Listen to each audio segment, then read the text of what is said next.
Hello and welcome to This Week, brought to you by the award-winning Ada TV and the Cyprus Star and Turkish Star newspaper. My name is Maggie White and I'm looking forward to talking you through the headlines of the best weekly English language newspaper here in the TRNC. And it's the only English language newspaper that's produced here in the TRNC and sold overseas. And as you know, because I tell you every week, if you are overseas but why you would want to leave this beautiful island, I have no idea. But if you are going overseas and want to keep up with all your news, of course you just go to www.cyprusstar.net and your news is there. Now, my guest this week is, I'm really looking forward to talking to my guest. I've never met him before. I've heard an awful lot about him. It's Ralph Kratzer, and he is Secretary of the Foreign Residents Club, I believe, not society or foundation. Club. Let's say club, yeah. Ralph, thank you so much for coming in. Thank you for inviting me. I mean, it's an organisation, I must admit, I don't know an awful lot about, but I know at the end of the programme you're certainly going to put me right on that subject. Yep. I will try my best. Yeah. Well, the one thing I do know, everybody tells me that the foreign residents have the most wonderful entertainment side. They take everybody all over the place. So maybe I should become a member. You should. I think I probably will. Now let's have a look at this week's headlines anyway. No breakthrough yet in the Cyprus talks. Organ trafficker detained in South Cyprus, and Osman flies the flag at Virgin London Triathlon event. So this is no breakthrough yet in the Cyprus talks, which we've been reading. You've been here how many years? Nearly 10 now, yeah. Right, yes, and I've been coming for 25, so and living here now for 6. So this is President Erdoğan stated that differences of opinion persist on administration and the share of power between Turkish and Greek Cypriots. That was at his meeting on Monday, the 2nd of June. And that was after a 3.5-hour meeting with obviously the Greek Cypriot leader. Now seems to be a problem with who is going to rule if we do have a solution. And obviously the south side definitely want to be president. Yeah, yeah. At all times. At all times, yeah. Yes. Which is not fair. It isn't fair. From my point of view, it's not fair. No. How do they come to this idea? Yes. That the president of a united Cyprus should always be Greek Cypriot? But that's normal for them, isn't it? They want it everything. Is, yeah. It is. But unfortunately, when it's at this time in the talks, when we were all thinking maybe a month ago that is there going to be a solution? We're, as Mr. Tallet said, flying far too high. But now we're talking about presidency, and what about all the other things in this, 9,000-page document? For me, it's looking like at the moment they make one step forward and 2 steps back. Yes. So, and this after all these months of negotiations now, and the years before, because Mr. Talat had negotiations with Mr. Christofias, and now Mr. Erdoğan and Mr. Anastasiadis. They talk and talk and talk, but I think they go more backwards than forwards at the moment, because as long as they have no agreement on the basics, like equality, or like, for example, this president questions, how can they solve all the other problems? Which are thousands of them. Thousands and thousands of them. And I think, as Professor Atton said to me, the maritime law in itself is going to take them forever to sort out, plus all the property. And now we're talking about they want to be president on a non-rotating. That's not fair, as you quite rightly say. It's quite not fair. No. And this is what always worries me, that there is a lack of fairness. They are not on the same level. No. So Turkish Cypriots are still looked at citizens second class. Yes. And that's ridiculous, isn't it? Because how can you go into a meeting like Mr. Erdoğan going in again and again to meetings and, not being treated as an equal partner in this? Because already he's been told that he couldn't be president at any time. He could be vice president. So you're telling me I'm lower class than you are to start with, aren't you? Unbelievable. I know it carries on to page 27, and I read through the article, which was absolutely wonderful. The next 2 meetings will be held on June the 23rd and July the 7th. So let's hope that maybe something might come out of it, but I don't think so. No. To be true, I don't think so. They can meet and meet and meet thousands of times. Which they have. As I said, as they are still discussing on the basics. So not even there is an agreement. No. No, it's impossible. And a guest I had a few weeks ago, he said actually the settlement or the solution happened in 1974. And the more I thought about it, when he first said it, I thought, how do you mean? And he said, we have no fighting since 1974. Yeah, this was the best thing that could happen to the island. That was the solution. Since 1974, there is peace. Yes. No more killing each other. No.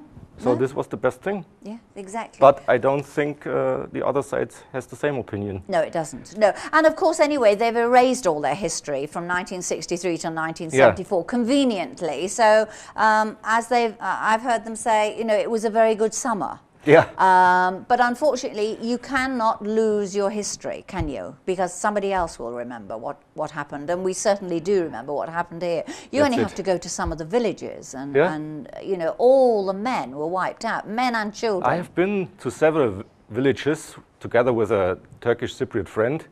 He showed me all the places. He showed me all the places where mass graves are, where villagers were killed when the Ioka was on their way, running away from the Turkish troops in 1974. It was a mess. They killed the civilians in the villages by going back. Yeah, they did. And they came, the Turkish Cypriots weren't armed here at all. No, they weren't. They had nothing they had but light arms. Yes, but nothing to what they came with from the south. But to anybody to say, you know, they have no history from that period is, I think, a criminal offence. Because nobody can, whatever we've done, whatever country, and every country has done something that they're ashamed of, but it's still in your history books. Of course. Isn't it? Of course. As you know, I come from Germany, and we have a part of our history, which was, not very good, I would say. But I learned it at school. Yes, you did. And Germans, they talk about and they say, okay, this happened. Yes. It was our fault, it was our mistake, but it happened. We cannot make it reverse. No. But we have to learn about and learn from it. From our history. That's right. And I think the Germans did a very good job in learning about. They did. Crumbs, yes, they certainly did. From their history. Yes, they did. And look. And you know, in Germany, it's a crime if you deny, for example, the Holocaust. You will go to jail. You will be punished. Well, maybe that should happen in the south then, because they have totally ignored their history and the atrocities that they did. Yes, which is absolutely dreadful. So, as you say, and I've said many times, to have to go into meetings with people that have done such terrible things to your people, and then also be told that you're not an equal citizen to me, and they're still saying it today, by you cannot be a president of this island. So when you read Greek Cypriot newspapers, for example, it's always, sometimes I'm smiling because the words they use, they never say North Cyprus, for example, or the president of North Cyprus. They say the leader of the Turkish Cypriots. They say words like pseudo-state or occupied part of Cyprus, and all these. So they didn't learn. No, they didn't. And they didn't accept that here is a very well organized state. Yes. Very well organized. Very well organized, exactly. I came through Ledra Palace the other week, and there were a group being shown the Green Line, and they were told by the tour guide, you cannot go over there, it is very bad and they will kill you. You cannot go over there. And I stopped and I went, you can go over, have you a passport? I hear this sometimes, they still say this, you will be killed, you will be imprisoned or whatever, they are bad over there, don't go there. But they do like to come over for their shopping. But thanks God, people nowadays, they are more or better informed than they were decades ago. And I mean, I say this today now with the media, newspapers, television, the world knows what's happening in this country now, whereas more and more. Exactly, which is good. And thanks God, this is a positive point of the negotiations taking place at the moment. The world became more and more aware of the Cyprus problem and of North Cyprus. Because years ago, for example, when I came to the island, 10 years ago, in Germany, nobody knew anything about Northern Cyprus. I went to the travel agency, I said, I want to go to Northern Cyprus. We don't know Northern Cyprus. Right, it was not known. No. But still, even people say, you're in the other side, are you? And I go, it's still Cyprus, like the dark but it's side, North Cyprus. The dark side. It's still North Cyprus, and it's much, much prettier than the other side. I go anyway. And of course, we still have the lira, which goes a lot further than the euro as well. Yeah, doesn't thanks it? God we have the lira. Yes, we want to keep the yeah, I lira. want to keep it. I want to We keep do. it. I'm not interested in the euro. No. Now, I think this country could actually lose a lot of expat people because if it does go into the euro, because a lot of people are living here because your pound or your euro does go further here as a lira, doesn't it? You get a lot more for your money. So let's hope. I'm always smiling when I talk to Turkish Cypriots. They think when they can join the European community and when they get the euro, everything will be paradise. Exactly. And they will earn lots of money. Yes. And I always say to them, no, it will be opposite. Yes. You will lose money, definitely. When the euro came to Germany in 2001. Yes. So we had a ratio to change from the Deutschmark to the euro, 2 to 1. So for 2 Deutschmarks, you got 1 euro. Yeah. Which was fair enough. But afterwards, what happened? Some of the shopkeepers or some of the restaurant people, they didn't change the prices down. They took 1 euro for 1 Deutschmark. So everything doubled in price. Overnight? Overnight. But what didn't double overnight was the wages. Yes, so yes. The people got less money, but they had to pay more, for example, for visiting a restaurant or going to the supermarket, because sometimes they only changed Deutschmark to euro. Yeah, 1 for 1. 1 for 1. Ridiculous. But you see here, you're right in saying they think that it's going to be wonderful to go into the EU, because it always has been. I always call it the pot of gold. That's what it used to be. Yeah. Oh, we don't have enough money. Oh, we'd like to build something. So, let's go to the EU. Yes, take the money, off you go and build it.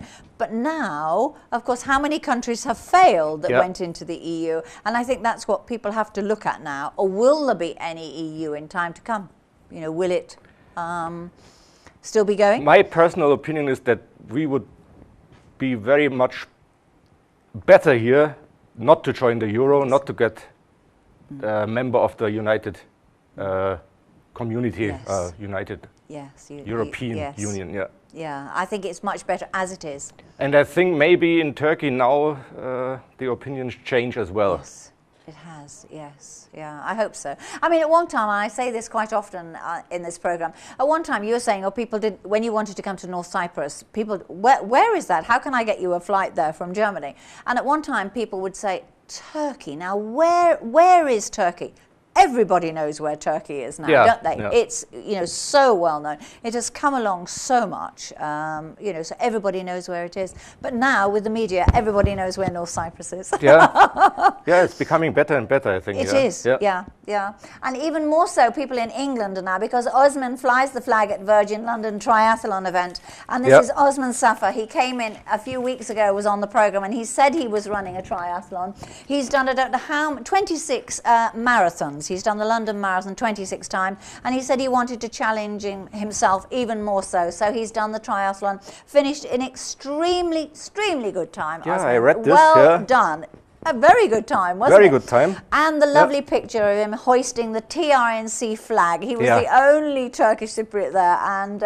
And also, while he's doing all this, and I mean, he trains for unbelievable amount of time, he raises money for a charity that's very close to his heart. For cancer charity. For the Macmillan Nurses, which are absolutely wonderful organisation. So congratulations, Osman, and well done. And I'm sure you'll be doing another triathlon very soon, because I think he said when he was here, I think I've got 3 this year, I think he says. So. Yeah. But absolutely well done. And hopefully he does one in Germany as well. Yes. Yeah. Yes, that would be lovely, wouldn't it? Yes, to travel the world doing triathlons.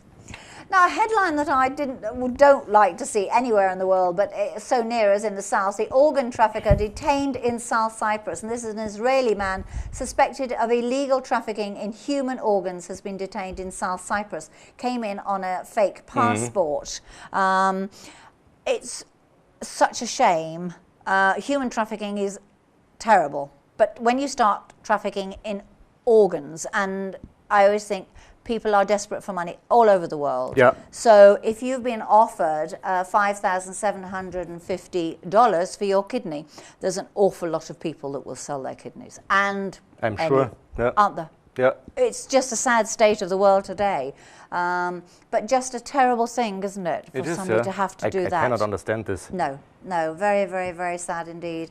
That story again carries on page 19, and I think it gives a few more details. Past reports indicate Israeli patients would pay up to $20,000 for a black market kidney. So the person selling the kidney has to go through the operation and recovery for $5,700. Yeah. The next and one the up the others ladder. make a profit. Yes, yeah? exactly. So all the way up the ladder, somebody is making a few thousand here, but the poor person that was in desperate need of the money and had to sell their kidney just got 5,000. I think 5,750 for a kidney is not enough. No, it isn't. I wouldn't go through that operation because, I mean, it's a tremendous operation, isn't it? And you're putting your whole body under pressure because you've only got one kidney. Yeah. And kidneys are most important, aren't they? They do a tremendous amount of work. Oh dear, today's world. Yeah. Now our editorial, water everywhere, not a drop to drink. Now I know you did a wonderful article for us last week on the water project, the pipeline. Impressed with it, are you? Oh, I was really impressed. Really? And amazed, yeah. It was, a very informative day, very interesting. Yes. And I saw how far they came with this project. So I think the Turkish side of the project is nearly finished. Yeah. The northern Cyprus side to the Geçitköy Dam is finished. Yes. So the dam is finished, the pipelines are finished to the dam. Yeah. Now they are starting with the pipeline under the sea, which is amazing. It's I think then comes a part which will take longer time to lay all the pipes here in northern Cyprus to the end user. Yes, that's what our editorial is saying. You know, how long will it take? Maybe they said next year they will be ready with the pipeline under the sea. Yes. So next year we will get water from Turkey. They will fill the dam up, but then I don't know how long it takes to make the pipes to Lefkoşa, to Güzelyurt, to Famagusta, and wherever it should go. Yeah, that's a job in itself, isn't it? I know it's a massive project to bring it across from Turkey, and I don't want to beline the project, but I suppose you've only got one straight pipe or maybe round a few corners, whereas to go to all the villages and to dig up pipes as well, to dig up roads is major work, isn't it? More work, I think, more disruption than the pipe coming over. In most places, the infrastructure, the old pipes, they are sometimes rotten. They are very old. Yeah, they are. So this is another big job they have to do to get all the infrastructure for the water on the island. Yes, it is going to be a big job. But the amazing amount of work they've done there to bring it so far. I mean, I go up regularly, so I was really interested to read your article on it. It's just amazing. When I heard about this project the first time several years ago, I thought, no, they are joking. It will never happen. It is dream. But it happened, Wonderful. Indeed, it happened. Absolutely. And so professional the way it's been done. You know, it really is absolutely wonderful. As we were told, this is a project this size, which is worldwide the biggest ever. Yeah. That's fantastic. And it's coming here. It's coming here. Yes. So let's hope the South don't need any water, because it's ours and we're keeping it. I asked the project managers, I asked him, I said, I've heard there are plans that we sell water to the Greek Cypriot side. And he said, yeah, I've heard this, but first of all, we use it. Exactly. What's ours is ours, isn't it? Yes. And then when it's enough, when we have enough water to give it away, we can talk about, depends on the price, of course. Yes, absolutely. We will not give it for free. No, we cannot give it for free. No. I think in a divorce settlement, somebody once said, what's yours is mine and what's mine is my own. So let's keep the water. Anyway, we're halfway through, so we really ought to have a break. So we'll have a quick advert break and we'll be back within a few minutes. So don't go away. See you shortly.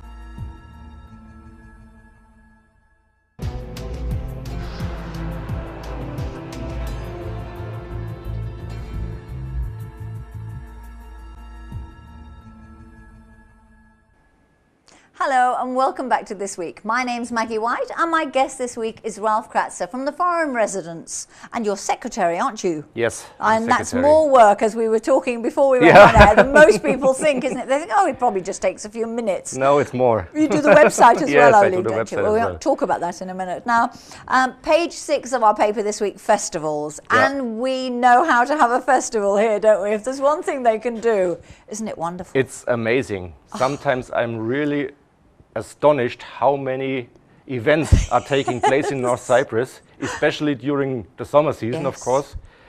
But it's really amazing.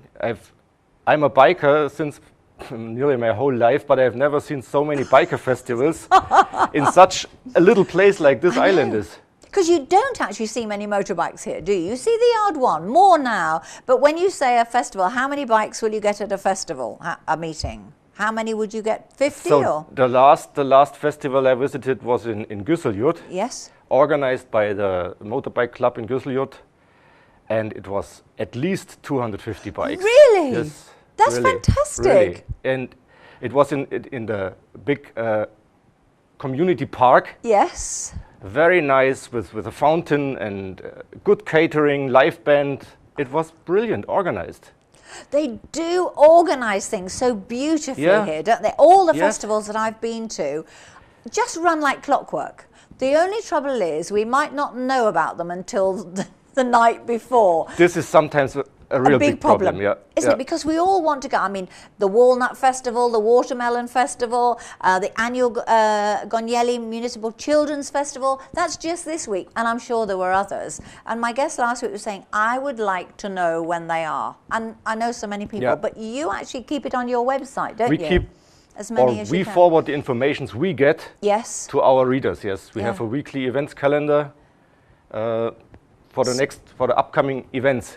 Brilliant. And I have to say, for example, the Lapta Tourism Festival, which is taking place every year, we get from them every kind of information just in time.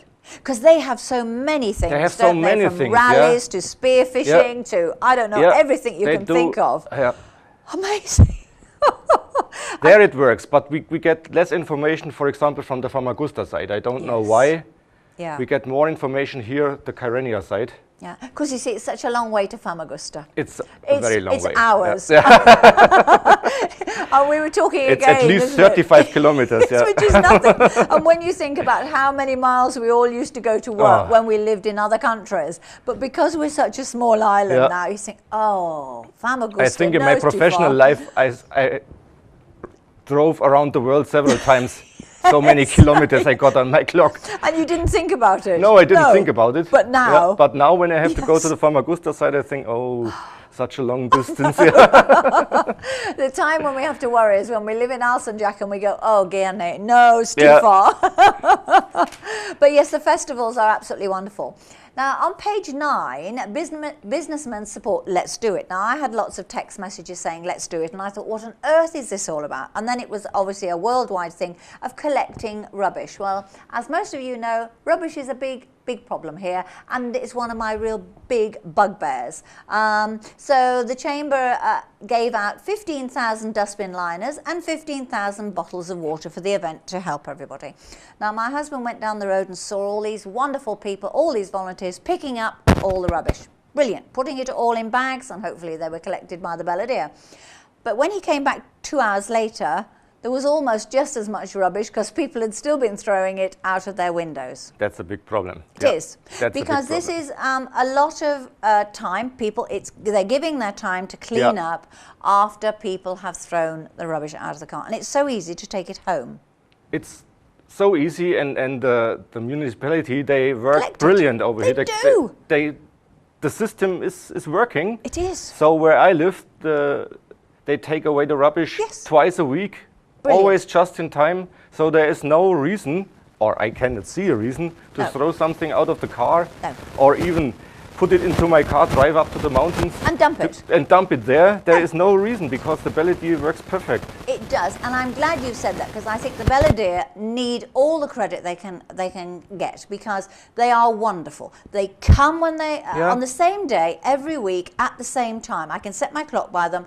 They always leave everything clean. There's never a bit of rubbish out of a dustbin or anything. They're wonderful people. And even if you have more than your normal household waste, they come.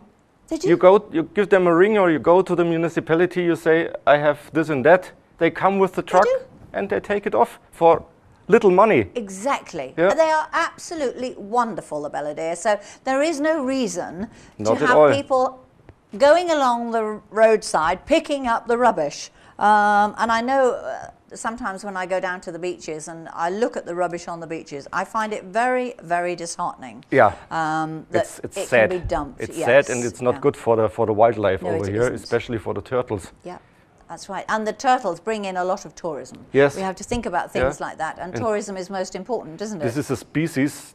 They should survive and not die eating plastic bags or something like that. Exactly. Floating in the water. Is going to last longer than you and I. A plastic bottle you throw out of the 400 years, I've heard. Up to 400 years. Yes.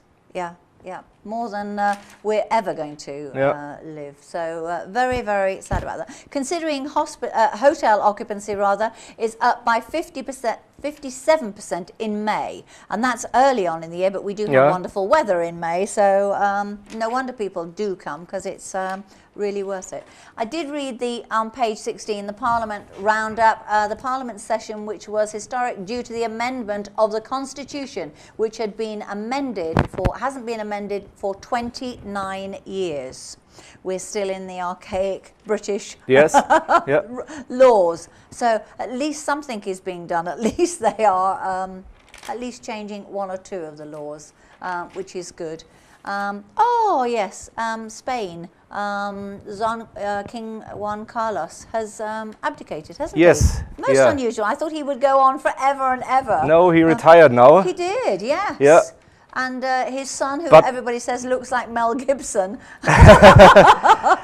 Yeah, I think his son has taken a huge burden from his father. Yes. So Spain has big problems at the moment. Mega problems, doesn't it? Yes. Maybe the weight of the problems, you can, because he's 90, is he 90 something, isn't he? I thought he was the same age as Prince Philip.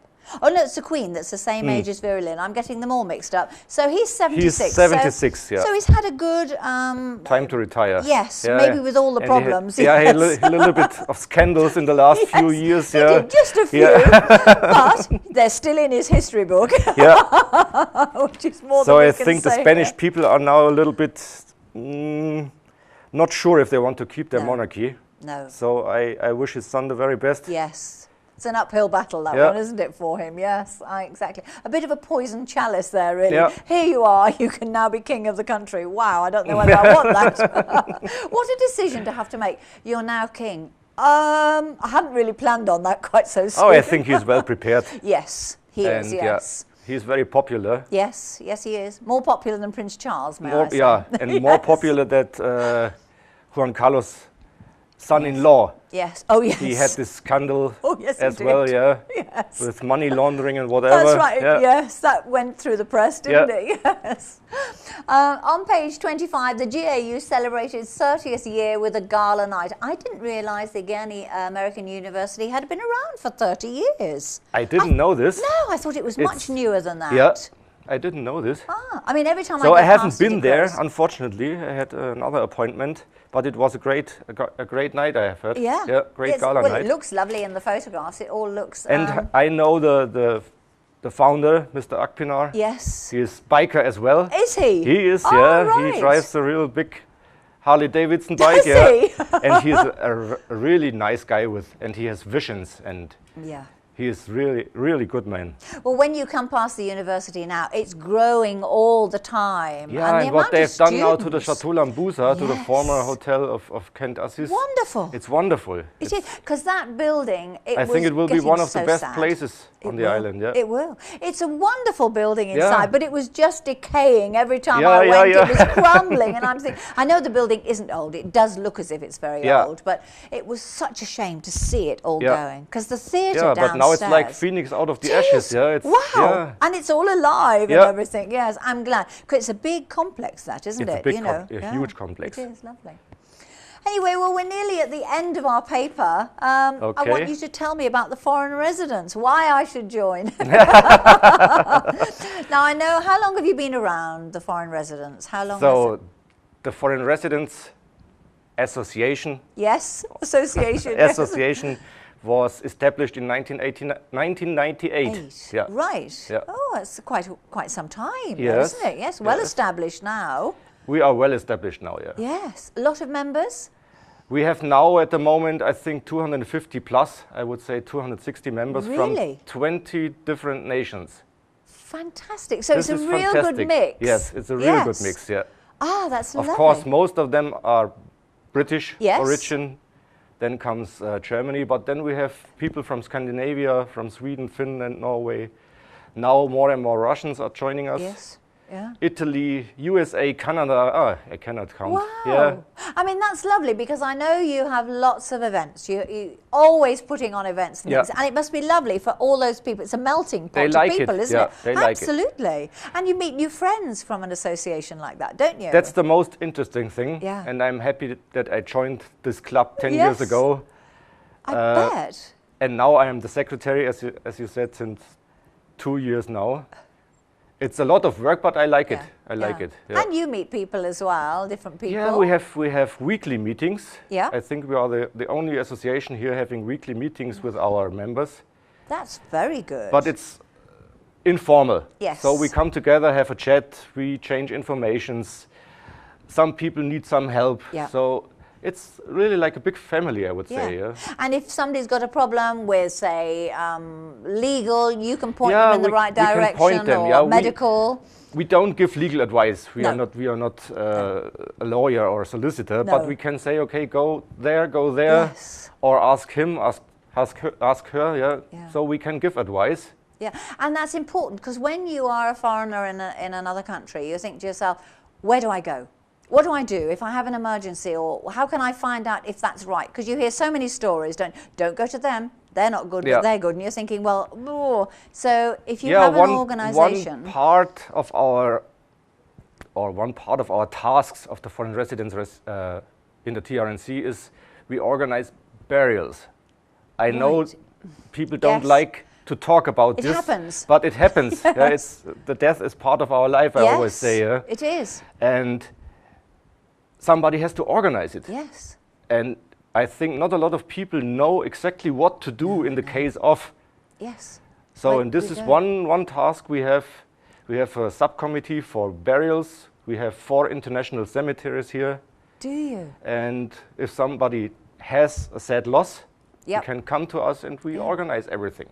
You see, you're saying, death. Nobody likes to talk about it, but unfortunately, when you are in a foreign country, you need to know, what shall I do? It is plan B, as I always say. I like to have plan A, and plan B must be there. So that's really good information. Yeah. And it's also having the support of other people as well around you. Because if you have somebody in your family dying, you have other problems than to go from one authority to the other and ask, what can I do? What shall I do? Yes. So it's better to have one partner to talk to, and you get help from us. Yeah. Because there are so many legally here. It's a minefield. Where do I go? Is that correct information? Because I go to that desk and somebody will tell me that today, but I'll go tomorrow and there'll be somebody else and tell me something the problem different. over here is we are a Muslim country, and it's not allowed to bury non-Muslim people in a Muslim cemetery. Yes. This was one of the reasons why the TFR was founded. Or established, because we said we have to do something. Yes. Yeah.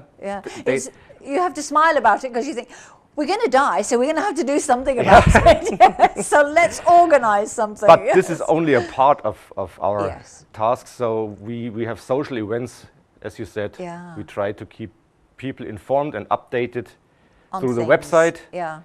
And we have our weekly meetings, get-togethers. We have trips, travels.